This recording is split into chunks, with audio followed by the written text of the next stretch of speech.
as I understand, you already, the community and FlutterFlow as well, already collect all necessary data and build the plan. And if you could share some ideas, some insights in terms of that, it also, of course, will be very interesting for our audience. Well, I can try. And actually, I think that with the latest update, you've been seeing some new features that have been added that will be quite impactful, I think. First, I'm talking about FlutterFlow product features and updates.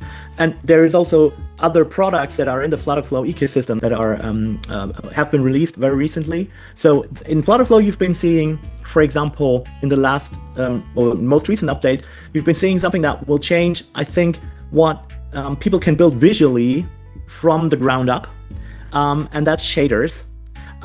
So FlutterFlow introduced shaders natively with certain presets, and also the possibility to import all sorts of custom shaders, of course. So that's on the visual side. I think this is something that will change and open up many more cases for apps to build with FlutterFlow that are very dependent on visual effects and stuff that goes on the screen. I can say that for myself, I've been developing some games for some of our customers, and I would have been super happy to have the shaders when I built those games. So that's one of the big things that you can already see in production at the moment.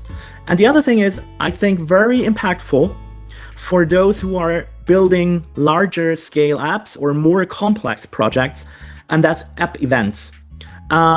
It's also been released very recently, and I would recommend checking out the docs, because it's a whole new way of interaction between different parts of your apps that opens up ways of, more sustainably building your apps, more complex, without relying on, for example, passing parameters between different pages and components, or without having to update states very often. I think app events is one of the things that will absolutely enable many more use cases.